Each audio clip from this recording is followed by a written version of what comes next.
자, 그 다음에 11번. 여러분들 이 11번도 정말 이런 게 또 나와버렸어요. 11번에 자, 우리 물과 반응할 때 나오는 가스가 나왔는데 자, 우리한테 익숙한 거는 그래도 2번은 익숙했어야 돼요. 이거는 얘기했던 거라. 이나칼슘.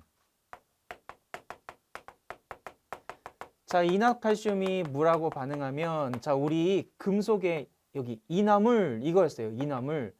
이나물은 물하고 반응하면 무조건 포스핀 나온다. 이랬단 말이야. 우리 pH3. 자, 2번에 나왔던 건 금방 알 수 있었을 것 같고요. 우리 그 탄화알루미늄. 근데 여러분들 우리한테 익숙한 건 이거였어. 탄화칼슘. 자, 이 탄화칼슘은 물하고 반응하면 아세틸렌 나온다. 이거는 너무 많이 해서 그냥 너무 자동으로 여러분들 답이 딱딱딱 나왔을 것 같은데 자, 탄화알루미늄이 문제였어요. 자, 우리 교재에 나오긴 해요. 그래서 우리 탄화알루미늄은 아세틸렌 아니다. 자, 칼슘과 알루미늄의 탄화물 했을 때 우리가 이나물 하면 뒤에 어떤 금속이 붙던지 간에 무조건 포스핀이었어요. 무조건. 뒤에 어떤 금속이 오든지 간에. 그런데 이 칼슘과 알루미늄의 탄화물에서는 결과가 달랐어요. 탄화칼슘에 물을 뿌렸을 때는 아세틸렌이었고 탄화알루미늄에 물을 뿌리게 되면 이때는 메탄이었어요. 메탄. 그래서 이거를 기억하고 있었다면 그 1번이 아세틸렌이 아니라는 거 알 수 있었어요. 그런데 좀 전에 얘기했듯이 우리가 칼슘과 알루미늄의 탄화물로 외웠을 때 얘네들은 탄화물이니까 물하고 반응하면 아세틸렌 나오지 이렇게 정리를 했으면 틀렸겠죠. 당연히. 근데 얘네 둘이 달랐던 거예요. 탄화물이라고 해서 똑같은 결과물이 나왔던 게 아니고 탄화칼슘일 때 아세틸렌, 탄화알루미늄은 메탄이었다. 자, 그 다음에 3번도 우리한테 익숙하지 않았죠. 3번은 정말 얘기 안 했어요. 수소와 알루미늄, 리튬. 도대체 이게 뭐야? 알루미늄도 붙어있고 리튬도 붙어있네? 당황했다. 이것도. 이거 뭘까? 근데 앞에 수소와 라고 시작한 애들은 수소 기체가 나오는 게 맞아요. 그 다음에 4번에 트리에틸 알루미늄. 자, 여러분들 이것도 우리 교재에 나와 있어서 기본서에서 설명을 했을까 싶은 생각이 드는데 언급은 했었거든요. 우리 학원에서 수업 들었던 학생들한테는. 트리에틸 알루미늄 하고 우리 교재에 또 어떤 게 나오냐면 트리메틸 알루미늄 이렇게 두 가지가 나오는데 얘네들한테 물을 섞게 되면 에틸이라는 단어가 들어간 애는 에탄이 나옵니다. 그 다음에 메틸이라는 단어가 들어가 있으면 메탄이 나옵니다. 해서 한번 언급은 했었거든요. 자, 그러면 여러분들 우리가 이제까지는 메탄에탄이라고 외웠었는데 지금 요번 시험 문제에서는 이름이 영어식 발음으로 바뀌었더라고요. 그래서 우리 에탄은 에테인으로 영어식 발음으로 바뀌었고요. 메탄은 메테인이라고 이름이 영어식 발음으로 바뀐 지가 꽤 됐어요. 오래됐어요. 그런데 우리 소방에서는 그냥 옛날 이름 그대로 썼었거든요. 그래서 그 기존의 문제에서도 다 이 옛날 이름 그대로 나왔었는데 이번 시험에서는 이거를 꼭 또 이렇게 영어식 발음 바뀐 걸로 출제를 하셨더라고요.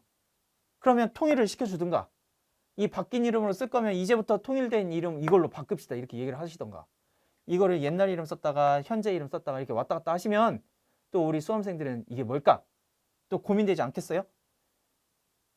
통일됐으면 좋겠네요. 옛날 이름 다 버리고 이제 이렇게 이름이 바뀌었으면 좋겠네. 근데 또 출제하시는 교수님이 또 바뀌시니까 또 이거 옛날 이름으로 되돌아갈 수 있겠어요. 그러니까 모르겠어요. 정말 통일을 시켜줬으면 좋겠다. 근데 같은 말이에요. 메탄을 영어식 발음으로 메테인이라고 한다. 자, 그래서 4번도 맞는 거예요. 그래서 여기서 틀린 거는 그 1번. 메탄이다. 메탄. 자, 그 다음 그 문제의 12번이 나왔네. 계산 문제. 자, 여러분들 이거 12번 제가 봤을 때 정말 간부에서도 이렇게 안 냈으면서 어디 이런 문제를 우리 공채에다가 냈을까? 시간도 부족한데 이거를 무슨 수로 30초 내에 풀까? 자, 욕 한번 시원하게 하세요. 아니 이런 문제를 냈어요. 800도씨의 일기압 황 1kg이 완전연소 했을 때 이산화황이 됐대요. 이산화황 SO2가 됐죠. 이거의 발생량을 또 세제곱미터로 계산을 하래요. 그 다음에 원자량하고 이상기체를 알려줬어요. 자, 여러분들 이거 문제를 풀려면 우리 몰수를 알아야 돼요. 몰수. 자, 그래서 첫 번째 몰수를 알기 위해서는 반응식을 써야 돼요. 근데 다행히 이산화황이 됐다라는 걸 알려줬어. 근데 이 이산화황도 우리가 독성가스에서 배웠어요. 아황산가스라고 해서. 그래서 이거 쓸 수 있죠. SO2라고. 자, 그러면 황이 연소가 일어났대요. 그러면 자연스럽게 O2라고 써야 되죠. 그리고 이산화황이 됐대. 다행히 개수가 다 맞아. 뭘 하고 말고 할 게 없어. 그냥 쓰면 끝났어요. 요거를 먼저 했었어야 돼. 먼저. 그 다음에 우리가 이 1kg을 가지고 몰을 계산을 해야 되는데요. 자, 이 몰로 가기 위해서 이걸 생각을 어떻게 썼어야 되냐면 지금 이거 부피 계산을 하잖아. 그치? 그럼 부피 계산을 하려면 우리가 도대체 배웠던 공식 중에서 뭘 이용을 할까? 그게 떠올랐어야 돼요. 자, 그러면 우리가 보일의 법칙, 샤를의 법칙, 보일-샤를의 법칙, 그 다음에 이상기체 방정식이라는 게 있었는데 제가 수업 시간에 자, 이거는 PV는 nRT는 요 얼이 0.08이에요. 그래서 이거를 손으로 계산하는 건 무리다. 그래서 자격증에는 나오는데 자격증에서는 계산기를 쓸 수 있어서 이런 값이 나오더라도 계산기 두드리면 되니까 답이 금방 나온다. 하지만 우리는 계산기 못 쓴다. 손으로 다 계산해야 된다. 손으로 계산해야 되는데 이런 소수점이 나와버리면 계산하기 불편해서 언제 계산하고 있냐 이러면서 하지 말자 이랬단 말이야. 근데 지금 보니까 요 공식을 써서 문제 풀어야 되는 거 아니냐고 물어보는데 아니에요. 이거 안 써도 문제 풀 수 있어요. 그래서 문제를 풀다 보면 다 이렇게 약분이 돼요. 근데 그거는 이제 제가 가르치는 입장이니까 되게 이렇게 쉽게 얘기를 하지만 이 문제를 받았던 학생들이 과연 그 과정을 머릿속으로 막 다 생각해서 순서대로 쫙쫙쫙 이렇게 풀었던 학생이 도대체 몇 명이나 될까? 무슨 의도로 이 문제를 냈을까 싶은 거죠. 어렵다. 당연히 못 풀 수 있다. 너무나 당연하게. 자, 그럼 여기까지는 했으니까 이제 몰이라는 걸 한번 계산해 볼게요. 자, 우리 몰은 분자량분의 질량으로 계산을 했어요. 근데 여러분 다행히 황의 분자량을 거기 알려줬어요. 이거는 분자가 아니어서 이제 원자량이라고 해야 되는데 뭐 그거나 원자량이든 분자량이든 그대로 사용하면 돼요. 그래서 지금 거기 뭐라고 나왔냐면 황의 원자량이 32다. 근데 그 황을 1kg 반응시켰다 했는데요. 여러분들 여기에 들어갈 때에는 g으로 들어가야 돼요. 그람. 그래서 1kg을 1000g으로 바꿔야 돼요. 자, 그럼 여러분들 이거를 계산할 필요 없었어. 계산을 여기서 막 1000을 32로 나누고 있었다면 이것도 다 시간 낭비. 그래서 우선은 한꺼번에 식을 다 쓰고 나서 그 다음에 계산하는 게 좋거든요. 그래서 이렇게 중간 단계에서 저도 계산을 해본 적이 없어요. 풀이를 할 때 이렇게 중간에서 계산을 안 했고 우선 다 쓴 다음에 이렇게 약분되는 거 다 약분시키면서 이제 문제를 풀었었거든요. 그 전에도. 그래서 이렇게 뭘 나왔으면 그냥 이대로 우선 놔둬봅시다. 자, 그 다음에 뭐를 찾았어야 되냐면 자, 여기 개수가 똑같죠. 1, 1 생략되어 있어요. 그러면 요 황의 몰수랑 여기 SO2 이산화황의 몰수는 어떻다? 똑같다. 자, 그러면 요 SO2도 마찬가지 몇 몰이다? 32분의 1000몰 이렇게 나온다는 얘기예요. 똑같으니까 몰수가.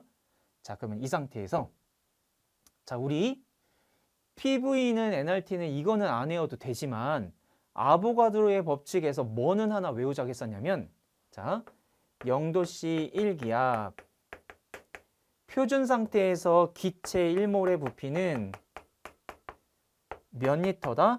22.4리터이다. 자, 요거는 외우자겠어요. 자, 0도씨 1기압일 때 기체 1몰의 부피는 22.4리터이다. 자, 그러면 이거 이용해서 요거 몰수 32분의 1000몰일 때는 도대체 부피가 얼마일까? 이거 하면 돼요. 이거.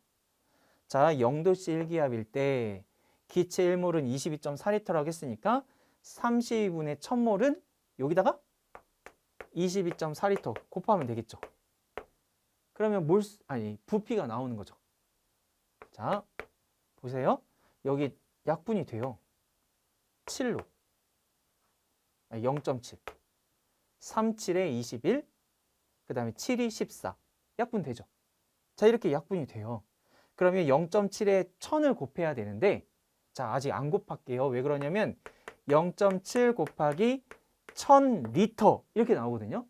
근데 우리가 옥내소화전하고 옥외소화전의 그런 수원에 관련된 내용을 설명을 할 때 여러분들 1세제곱미터는 1000리터랑 똑같아요. 이런 말 했단 말이에요. 그러니까 이 1000리터를 세제곱미터로 바꿀 수가 있어요. 그러면 결국 0.7 세제곱미터 이렇게 나오게 되죠. 자, 여기까지 올 수 있나요? 자, 저기에서부터 쭉 해서 여기까지 왔어요. 자, 그러면 이제 다시 또 정리. 자, 지금 이게 어떤 상황이었냐면 여러분 이렇게 0도씨 1기압일 때 기체 1몰은 22.4리터라는 거 이용해서 지금 이산화황의 몰수를 가지고 여기까지 왔어요. 자, 됐죠? 자, 그러면 지금 문제에서 뭐라고 했냐면요. 800도씨 1기압일 때의 부피를 계산하라고 했어요. 근데 지금 이 부피는 어떻게 해서 나온 거다? 0도씨 1기압으로 나온 거다. 자, 그러면 여러분들 이제 보일샤르의 법칙으로 가봅시다. 이거는 우리 해봤잖아요. 보일샤르의 법칙은 T1분의 P1 곱하기 V1은 T2분의 P2 곱하기 V2였다. 자, 그러면 지금 0도씨 1기압, 0도씨 절대온도로 바꿔야 되죠. 273 더해야 돼요. 자, 그럼 0도씨에다가 273을 더해서 자, T1에다가 273분의 자, P1은 문제에서 1기압이라고 나와서 0도씨 1기압, 800도씨 1기압. 그래서 기압은 똑같아요. 변화가 없어요. 그래서 P1, P2는 곱하지 않아도 되겠어요. 1기압이니까. 그러면 0도씨일 때 273 켈빈일 때 부피가 여기 0.7이라고 우리 계산했죠, 방금? 그래서 0.7은 자, T2가 우리 문제에서 800도씨라고 했어요. 그러면 800에다가 273 더해주면 1073분의 자, 그 다음 V2 요거 계산하라는 거죠. 요거 구하면 돼요. 요거. 자, 그러면 자, V2는 자, 이거 넘깁시다. 그러면 273분의 0.7 곱하기 1073 이렇게 나오는데요. 여러분들 이게 또 약분이 돼요. 이렇게. 이거 7로 나누면 자, 37에 21 하면 63이 남죠. 7, 9, 63 이렇게 돼요. 그죠? 이 약분이 또 돼요. 그러면 결국에 우리는 뭐만 계산하면 된다? 자, 여기 소수점이 하나 있어서 여기 소수점 하나 내려가야 돼요. 그래서 107.3을 39로 나눠주면 되는 거예요. 그러면 여기가 2가 되고 3, 3이 6, 39, 27, 87 맞나요? 39, 27 맞지? 그 다음에 빼면 지금 203 이렇게 나와. 그럼 여기다 점 찍고 그 다음에 3 6, 3, 18 하면 넘어가죠. 9, 5, 45, 5, 3, 15 하면 2.5 어쩌고 이렇게 나올 거야. 그러면 여기까지만 계산하면 되죠. 아니다. 2.5가 아닌 거보다. 뭐가 틀렸지? 3, 2, 6, 3, 9, 27.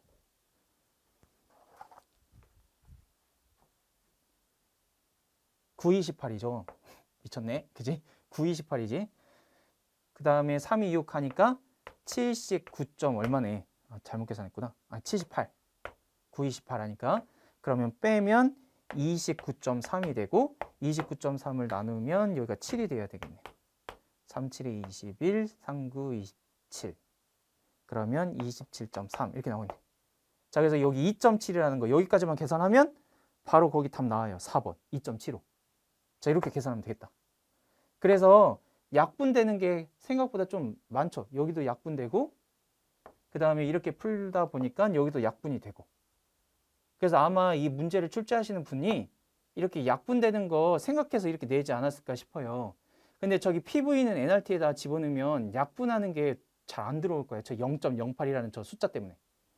그래서 저렇게 PV는 nRT 우리가 외우지 않았던 저 공식으로 풀지 않더라도 우리가 알고 있는 이 보일샤르의 법칙을 이용을 해서 충분히 문제 풀 수 있다. 그리고 약분되는 게 많아서 이렇게 해서 계산하는 게 더 쉽지 않았을까? 저는 그냥 생각이 들어요. 학생들이 저 PV는 nRT로 계산하는 문제가 나왔어요. 이런 얘기를 하더라고요. 그래서 무슨 말이야? PV는 nRT를 이거 수업 해본 적도 없는데 어떻게 풀어? 해서 이 문제를 딱 봤는데 저 식을 안 쓰더라도 충분히 우리가 알고 있었던 공식으로 문제를 풀 수 있었다. 근데 문제는 쉽지 않다. 이게 어떻게 우리 공채에서 이런 문제를, 이런 생각들을 가지면서 풀 수 있을까? 이렇게 된 거죠. 틀릴만 하다. 자, 여러분만 틀린 거 아니에요. 모든 학생들이 다 틀렸을 거예요. 자, 그러니까 위로를 받고 어쨌든 저는 여러분한테 풀이를 해드려야 되니까 이런 과정으로 풀이를 하면 되겠어요. 자, 그 다음 13번으로 넘어갑시다. 자, 13번은 자, 지금 여기에서 12번에서 너무 크게 당황했기 때문에 13번은 쉽죠. 자, 13번에 중진료 화제시 무상주수를 했대요. 여러분들 무상주수 하면 소화효과 딱 기억나죠? 무상주수 하면 질식, 그 다음에 유화. 자, 이건 어렵지 않았을 것 같아요. 2번. 자, 우리 물은 부촉매 없죠. 물 부촉매 안 되죠. 자, 타격도 무상주수에서는 없죠. 타격을 하려면 힘이 세야 돼. 그러면 봉상으로 갔어야 되는데 아니니까 2번 고르면 되겠고요. 자, 그 다음에 14번. 자, 14번에서 여러분들 우리 왜 재난관리 할 때 우리 책에도 나와 있어요. 분산관리가 있었고 통합관리가 있었어요. 그러면 우리 책에도 이 두 가지 내용이 나와 있었는데요. 그렇다고 거기 보기 있는 그 말들이 그대로 나오진 않았어요. 근데 좀 생각해 보면 할 수 있지 않았을까. 자, 우리 분산이라는 건 흩어져 있다. 이렇게 재난 관리를 할 때 다 뿔뿔이 흩어서 관리를 하는 거랑 통합 관리는 한 곳으로 힘을 모아주는 거죠. 그래서 거기에서 이제 통합적으로 다 관리한다. 이런 의미였는데요. 자, 우선 1번부터 한번 볼게요. 재난의 종류에 따라 대응 방식의 차이와 대응 계획 및 책임 기관이 각각 다르게 배정된다. 흩어진다 이거죠. 흩어진다는 얘기니까 분산 관리가 되는 거죠. 재난 시 유관 기관 간의 중복적 대응이 있을 수 있다. 이게 분산 관리의 단점이었어요. 똑같은 재난을 여기저기에서 관리를 들어가게 되면 이렇게 겹치게 되죠. 그 다음 재난의 발생 유형에 따라 소관 부처별로 업무가 나뉜다. 나뉘었대. 분산이죠.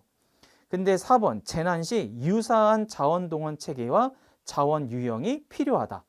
유사한 것끼리 합쳤다 이 말이지. 자원 동원 체계와 자원 유형이 필요하다. 그러면 유사한 것끼리 같이 해결하겠다 이 말인 거잖아요. 그럼 이거는 통합 하나로 묶는 관계인 거죠. 자, 그래서 이거는 이 문장을 읽었을 때 나뉜다, 분산됐다 이런 의미랑 하나로 묶었다, 통합의 의미여서 여러분들이 그 통합과 분산이라는 걸 기억을 하고 있었다면 이거는 진짜 그 문장을 읽고 그 어떤 느낌이 들었는지를 가지고 문제를 풀었어야 돼요. 그 문장이 분산을 의미하는지 통합을 의미하는지. 자, 그래서 이것도 선택하는 게 쉽지는 않았을 것 같아요. 이 문장 자체의 의미를 파악을 했었어야 되니까. 근데 그 짧은 시간 동안 이걸 파악하기가 쉽지는 않죠. 그래서 4번이 통합에 관한 얘기였어요. 자, 그 다음에 15번에서 화재 위험성에 대한 얘기가 나왔는데요. 여기에 이제 여러 가지 얘기들이 막 나왔어요. 자, 그러면 한번 생각을 해보면 돼요. 자, 우리가 배웠던 거 이용해서. 자, 우리 비열, 1번에 비열이 나왔는데요. 여러분들, 우리 비열은 자, 1도 높이는 데 필요한 열량이었어요. 어떤 물질 1g을 1도 높이는 데 필요한 열량. 그러면 온도가 빨리빨리 올라갈수록 위험해요? 온도가 천천히 올라갈수록 위험해요? 빨리 올라가는 게 위험하죠. 그럼 비열이 작을수록. 그래서 비열은 작을수록 위험한 거고요. 그 다음에 연소열. 자, 이 연소열도 우리 책에 나와 있긴 한데 이 연소열을 설명한 건 아니었고 이 연소열이 크다 작다라는 표현 나왔어요. 그럼 이 연소열이 뭐냐면 말 그대로 연소할 때 발생하는 열을 연소열이라고 하는 거예요. 자, 그러면 이 연소열은 연소가 일어날 때 나오는 열이야. 그러면 나오는 열이 많을수록 위험해요? 적을수록 위험해요? 많을수록 위험하죠. 그래서 연소열은 클수록 위험한 거야. 그러면 거기서부터 이미 틀렸지? 그 다음에 B점은 끓는 점. 액체가 기체로 변하는 온도예요. 그러면 액체가 기체로 변하는 온도가 낮을수록 위험해요? 높을수록 위험해요? 그치? 낮을 때 위험한 거지. 그 낮은 온도에서 기체로 이미 바뀌었대. 그럼 기체로 바꾸면 여기 불 난단 말이야. 불꽃이 일어날 수 있죠. 그래서 낮을수록 위험하다. 그래서 1번은 연소열 때문에 틀렸어요. 클수록이야. 자, 그 다음에 2번에 증발열이 나왔는데 여러분들 증발열이 뭐야? 라고 생각할 수도 있었을 것 같아요. 이 증발열이라는 단어 자체가 언급되지는 않았는데 여기에 글자 하나만 끼워 넣으면 우리가 알고 있는 게 나와요. 여기다가 잠자만 넣으면. 그지? 증발, 잠열. 이거 우리 너무 익숙하다. 자, 기체로 변할 때 열이에요. 그러면 상태 변화할 때 열이 커야 잘 바뀌는 거예요? 작아야 잘 바뀌는 거예요? 증발, 잠열은 작을수록 잘 바뀌는 거지, 기체로. 그러니까 증발, 잠열은 작으면 빨리 기체로 바뀌니까 더 위험해지는 거예요. 그래서 증발, 잠열, 증발열, 우리 증발, 잠열을 다른 말로 기화열이라고 배웠단 말이야. 그러니까 이렇게 나왔으면 좋았을 것 같은데 증발열로 이렇게 나와버렸네요. 그래도 우리가 알고 있는 걸 이용을 해서 자, 증발열, 증발할 때 필요한 열이네. 그러면 증발할 때 필요한 열은 작을수록 기체로 빨리 변하겠네. 위험하겠다. 작을수록. 그럼 벌써 틀렸죠. 자, 연소율이랑 연소 속도가 크거나 빠를수록 위험하다. 이건 맞는데 그 증발열은 작아야 돼요. 자, 그 다음 표면 장력.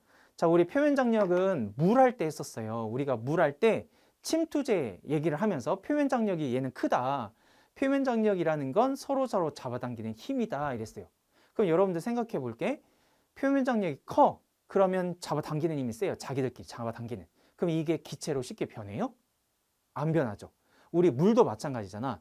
힘이 세서 기체로 바꾸기가 어려우니까 열을 많이 흡수해야 된다. 그래서 열을 많이 흡수하네? 그러니까 냉각이 잘 된다. 이랬단 말이야. 그러면 이 잡아당기는 이 표면 장력이 약해야지. 약해야 잘 기체로 바뀌고 기체로 빨리 바뀌어야 위험한 거잖아요. 그래서 표면 장력은 작을수록 위험해요. 인하점, 발하점은 우리 이미 알고 있죠? 불이 붙는 온도야. 낮을수록 위험하지. 맞죠? 그래서 3번은 맞아. 다 맞아. 그래서 3번이 정답이고 자, 그 다음에 비중. 비중은 작을수록 위험하다고 했었어요. 자, 이것도 비중도 무겁다, 가볍다의 의미였는데 그 비교하는 중량이야. 비중. 비교하는 거. 그래서 부피에 비해서 중량이 가볍냐, 부피에 비해서 중량이 무겁냐를 생각하면 돼요. 그러면 비중이 작다는 얘기는 우리 밀도랑 비슷한 얘기야. 그러니까 비중은 밀도랑 비슷한 얘기. 부피분의 질량에서 자, 부피가 커야 비중이 작겠죠. 부피분의 질량이 밀도인데 그 밀도랑 비중이랑 얼추 의미가 비슷해요. 그래서 부피가 커야 비중이 작은데 질량에 비해 부피가 큰 거야. 자, 질량은 얼마 안 되는데 부피가 커. 그러면 표면적이 크다. 표면적이 크면 불이 더 잘 난다. 위험하다. 이렇게 가는 거예요. 그래서 비중이 작을수록 위험한 거예요. 그 다음에 압력은 클수록 위험하죠. 이거는 우리 연소 범위 할 때 얘기했었어요. 압력이 클수록 연소 범위 넓어진다. 이렇게. 그래서 압력은 클수록 위험한 거고 융점, 녹는 점이죠. 그래서 이 융점도 낮을수록 위험하다. 융점, 빨리 녹아야 된다. 빨리 녹고 빨리 기체로 변해야 그래야 훨씬 더 위험한 거다. 이거예요. 자, 그래서 여기서는 3번이 옳은 정답이 되겠네요. 자, 여러분들 16번도 좀 당황했을 것 같긴 해요. 16번에서 기체상 연료 노즐에서의 연소에 대한 일반적인 설명으로 옳은 것을 있는 대로 모두 고르시오. 자, 기억에 있는 역화랑 니은에 있는 선화는 너무 쉽게 골랐을 것 같아요. 기억하고 니은은. 그래서 기억하고 니은은 다 맞는 얘기니까. 근데 이제 디귿에서 황염 나왔죠. 여러분들 이거 역화랑 선화 설명을 할 때 우리 교재에도 황염은 나와 있었어요. 자, 노란색 불꽃. 자, 노란색 화염이에요. 그럼 이 노란색이 왜 나타난다고 했냐면 우리 교재에도 불완전 연소 할 때 나온다. 완벽하게 타지를 못하는 거예요. 그러니까 온도가 높지를 않아. 그래서 색깔이 이렇게 파란색, 백색 쪽으로 가면 온도가 높았는데 이렇게 노란색을 띈다는 얘기는 온도가 낮다. 그렇다는 얘기는 불완전 연소할 때 발생한다. 이런 교재에 이런 내용이 있었어요. 그래서 황염은 기체연료와 공기의 화학 양론비에서 공기량이 적을 때, 자, 화학 양론비라는 이 단어가 우리 아까 앞에서 그래프 모양에서도 나왔는데, 자, 그거를 잘 이해를 못했더라도 그 뒷말에서 이미 공기량이 적을 때 발생한다. 그치? 불완전 요소 얘기를 하고 있는 거예요. 자, 그래서 이것도 맞는 내용인 거예요. 근데 이 리을이 문제죠. 이 리을이 도대체 무슨 말일까? 본 적이 없어, 이 리을을. 그래서 이 리을 때문에 조금 헷갈리지 않았을까. 그래서 4번을 정답으로 한 학생들이 많지 않았을까 싶은데요. 리을에서 지금 연소가 확산연소에서 난류랑 층류라는 얘기는 했었어요. 그죠? 우리 설명을 할 때 난류 막 뒤죽박죽으로 섞이면서 이제 유체가 흘러가는 거. 그 다음에 층류는 가지런하게 흘러가는 거라고 했었어요. 자, 그러면 난류일 때를 물어봤는데요. 난류인 경우 확산연소에서 화염의 높이는 분출 속도에 비례한다 이랬거든요. 그러면 왠지 뒷말을 보면 맞는 것 같아요. 분출이 빨리 돼야, 그죠? 화염이 쫙 하고 올라가지 않을까. 분출이 빨리 돼야, 그죠? 그래서 맞는 것 같은데 문제는 그 난류라는 거였어요. 자, 우리가 빨리 나가더라도 여기에서 막 섞고 있는 거야. 막 섞고 있어. 빨리 나가면 그 섞고 있는 거에 휩쓸려서 이게 빨리 나간다고 별 의미가 없는 거예요. 빨리 나가더라도 여기는 이미 막 뒤죽박죽 섞이고 있기 때문에 빨리 나가든 천천히 나가든 의미는 없다. 이미 섞고 있다. 섞이고 있다. 그래서 이 화염의 높이는 분출 속도에 영향이 없어요. 이 난류일 때는. 근데 층류일 때는 가지런히 나가고 있어. 질서정연하게 나가고 있어. 그래서 분출 속도가 빠르면 높이도 높아져요. 그때는 맞는데 지금처럼 이렇게 난류일 경우에는 그냥 나가자마자 뒤죽박죽 섞이는 거야. 그러니까 집에서 문을 열고 나갔더니 밖에 막 태풍이 불고 있는 거예요. 그래서 문을 열고 내가 빨리 달려가나 문을 열고 천천히 나가나 결국에 거기서 바람 세게 불고 막 이러면 결과는 똑같다. 영향 없다. 이거예요.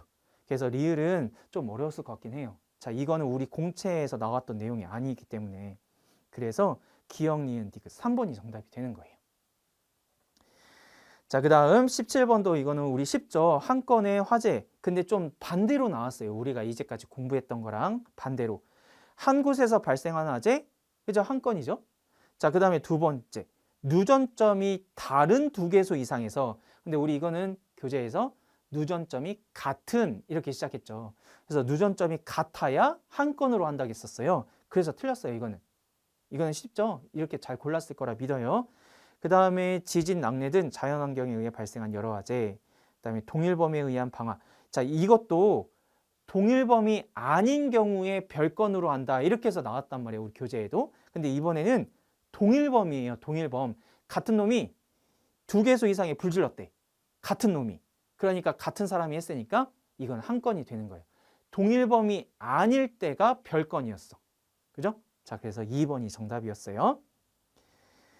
자, 그 다음에 18번 할로겐 화합물. 여러분들 이 18번도 자, 익숙하지 않을 수도 있는데 우리가 할로겐 화합물 소화약제를 왜 만들었는지 이유는 다 설명했어요. 왜였냐면 할론에서 넘어갔죠. 이 할론에서 할로겐으로 넘어갔단 말이야. 이유가 이 할론은 뭐가 문제였어요? 환경오염. 그렇죠? 환경오염이 문제였어요. 오존층 파괴.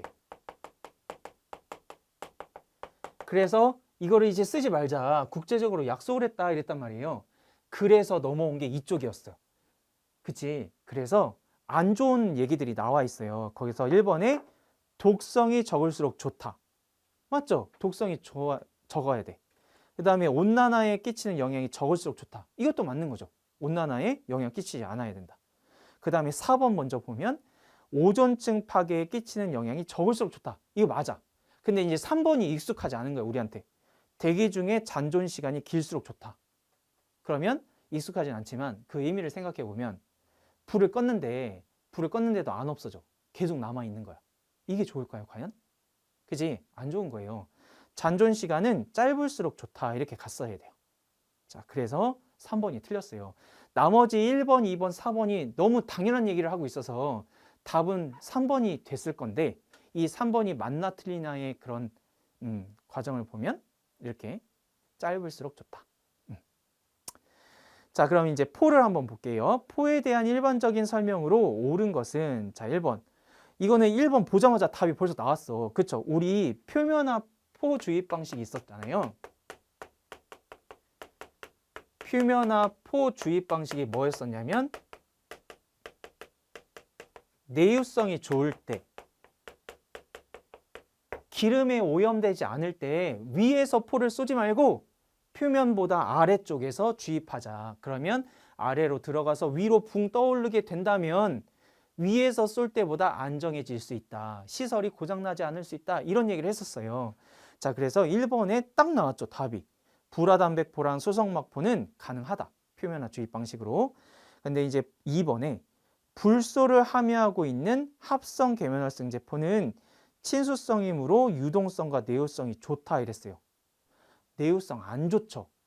합성 계면활성제 같은 경우에는 유동성이 좋지만 내유성이 좋았다면 표면화 포 주입 방식을 썼겠지, 지금 나온 거. 근데 우리가 이 표면화 포 주입 방식은 딱 두 가지. 지금 나왔던 불화단백포하고 수성막포만 가능했었단 말이에요. 그래서 2번도 틀린 거예요. 틀렸고 단백포는 유동성이 좋아? 아니지. 유동성 나빠. 그게 단점이었어요. 유동성이 나빴다. 내화성은 좋았죠. 이 앞뒤가 바뀌었어요. 그래서 유동성은 나쁘고 내화성은 좋다 이랬어야지. 그 다음에 알코올형 포 사용 시 비누화 현상이 일어났다. 여러분 비누화 현상이라는 요 단어가 이거 우리 식용유 화재에서 했었죠. 이 식용유 화재에서 우리 일종 분말이 비누화 작용을 했었어요. 일종 분말. 그때 비누화 얘기를 했었고 이렇게 알코올에서는 이런 얘기 하지도 않았어. 그치? 비누화 현상 없어요. 자, 그래서 이것도 틀렸어요. 자, 그래서 1번이 정답. 자, 이거는 너무 1번부터 답이 이미 나와 있어서 좀 쉽지 않았을까 싶고요. 이제 마지막 20번. 자, 이산화탄소 소화 설비에 대한 일반적인 설명으로 옳지 않은 것은 자, 1번에 기동용기의 가스는 압력 스위치 및 자동 폐쇄 장치를 작동시키는 역할을 한다. 자, 여러분들 이게 깃줄에 한번 이거 이산화탄소 소화 설비에서 이산화탄소가 작용하는 그 과정들이 나온 적이 있었어요. 그래서 그거를 그냥 무조건 외우지 말고 조금 의미를 생각하면서 좀 공부했다면 지금 이 문제를 풀 수 있지 않았을까. 자, 그런데 우선 그렇다면 이거 지금 무슨 말인지 모르더라도 그 밑에 걸 볼게요. 저장용기는 직사광선 및 빗물이 침투할 우려가 없는 곳에 설치한다. 이거는 우리 봤어요. 맞죠? 이거 맞는 거고. 전역 방출 방식에서 환기 장치는 이산화탄소가 방사되기 전에 정지되어야 한다. 자, 이런 문구를 본 적은 없지만 한번 생각을 해볼게요. 여러분들 우리 이산화탄소는 목적이 뭘까요? 소화하는 목적. 질식이죠. 자, 질식이 되려면 공기가 들어오면 안 돼. 뭐 해야 돼요? 밀폐시켜야 돼요. 그래야 질식이 잘 되는 거잖아요. 그러면 지금 거기 환기장치가 나왔단 말이지. 그럼 환기장치가 작동되고 있어, 계속. 그러면 산소나 들어올 수 있지. 공기가 들어오고 아니면 이산화탄소가 빠져나갈 수도 있잖아요. 안 되죠. 그러니까 멈춰야지. 이산화탄소가 방사되기 전에 정지되어야 한다. 맞는 거예요. 그 다음에 4번. 전역 방출 방식에서는 여러분들 이게 이산화탄소가 방출되는 속도가 상당히 빠르다고 했어요. 그래서 이 이산화탄소를 방출을 해서 우리가 소화를 하려면 우리가 이산화탄소를 몇 %까지로 생각을 해야 된다고 했냐면 34%. 그런데 이산화탄소가 34%가 되면 누구도 질식된다? 사람도 질식된다. 그래서 사람이 있는 곳에는 절대로 뿌리면 안 된다고 그랬었어요. 그래서 이산화탄소는 냄새도 안 나, 색깔도 없어, 나오는지 아무도 몰라. 그러니까 사람들이 있을 때 뿌리면 안 된다. 그걸 어떻게 아냐 이거야. 그래서 음향장치랑 방출 표시 등이 필요했던 거였어요. 사람이 그곳에 가면 안 되니까. 사람도 질식사가 될 수 있기 때문에. 그래서 음향 경보장치랑 방출 표시 등이 필요하다. 맞는 거예요. 그래서 답은 1번이거든요. 그러면 이 기동용기의 가스의 압력 스위치 및 자동 폐쇄 장치를 작동시킨다. 이게 기동용기 가스가 하는 역할이 아니었고요. 이 기동용기 가스가 방출이 돼서 우리가 그 이산화탄소 그 저장 탱크가 여러 개가 있을 때 그 중에서 사용되는 선택적으로 밸브를 여는 역할로 이 기동용 가스가 작용한다고 했었고요. 그 다음에 그 자동적으로 그 밸브가 열리게, 자, 탱크에 있는 밸브가 열려야 이산화탄소가 나올 거잖아요. 그 밸브를 열어주는 역할로 이 기동용 가스가 작용한다 했었어요. 그래서 이 말 그대로 기동용 가스, 밸브를 열어서 이산화탄소가 나오게끔 기동되게 할 수 있는 가스가 바로 이 기동용기 가스의 목적이었단 말이죠. 그래서 기동용 가스는 저장용기 밸브를 여는 거고 선택 밸브를 여는 역할을 하는 거예요. 그래서 이런 역할을 하는 게 기동용 가스가 하는 거다 이거였어요. 자, 그래서 정답은 1번이었고요. 만약에 1번을 잘 모르더라도 나머지 2번, 3번, 4번에서 조금 생각해 봤다면 이제 충분히 1번을 선택했을 거라고 생각이 드는데, 문제는 아까도 얘기했지만 이 짧은 시간 안에, 그리고 앞에서부터 너무 이상한 문제들이, 이상하다 하는 건 안 되겠죠? 우리가 익숙치 않았던 문제들이 막 나오면서 좀 정신 없었을 때 이런 문제를 보면 그렇게 생각할 힘이 없지 않았을까 싶어요. 자, 그래서 전체적으로 다 풀어봤는데요. 자, 보시면 알겠지만 너무 힘들게 했던 문제들이 곳곳에 배치가 됐었어요. 그래서 여러분들이 문제 풀 때 너무 힘들었을 거라고 이제 생각이 들고, 그래서 첫 번째 과목부터 막 이렇게 되니까 그 뒤에 과목들한테서도 분명히 영향이 있지 않았을까 싶은데, 여러분들 좀 용기를 낼게. 나만 못 본 거 아니다. 대다수의 분들이 다 못 봤다. 그래서 보니까 막 과락 얘기도 하시는 분들이 있는 것 같더라고요. 설마 그 정도까지는 아니지 않았을까. 그래서 조금 희망을 갖고 이 뒤에 있는 시험들을 잘 준비했으면 좋겠고요. 자, 그래서 이제 지나간 거는 지나간 거니까 여러분들 훌훌 털고 빨리 체력 준비 잘 하셔서 이제 이 이후에 있는 면접까지 쭉 준비 잘 하시길 바랄게요. 자, 그러면 지금 풀었던 문제들 다시 한번 되씹으면서 자, 어떤 거에서 실수를 했는지 한번 잘 확인해 봤으면 좋겠고요. 이제 점수가 많이 안 좋아 학생들은 또 그 이후에 이제 내년을 준비를 해야 되니까 좀 용기 내시고 내년에도 좀 더 어려운 문제들이 나올 수도 있겠지만 지금처럼 너무 확 바뀌어 버리는, 이런 작년에 비해서 이렇게 너무 크게 확 바뀌어 버려서 우리의 체감상 너무 어렵게 느껴지는 이 소방학 개론이 이제 내년에는 또 어떻게 될지는 모르겠지만 점점 어려워진다는 건 사실이니까, 여러분들 이제 과목 수도 줄고 해서 어려운 건 사실이니까 이번 기회를 가지고 좀 공부를 좀 구석구석에서도 잘 해야 되겠구나. 내가 그냥 소홀하게 생각했던 내용들이 없지는 않았을까 하면서 좀 점검하는 시간들을 갖고 용기 내서 다음번 시험에도 잘 도전을 했으면 좋겠네요. 자, 그럼 여러분들 이렇게 좀 긴 시간 동안 이렇게 풀어봤는데요. 잘 한번 마무리를 지었으면 좋겠고요. 다음에 이제 기본 강의로 통해서 다음번에 다시 한번 또 뵙도록 하겠습니다. 자, 그러면 이상으로 좀 마칠게요. 자, 수고하셨습니다.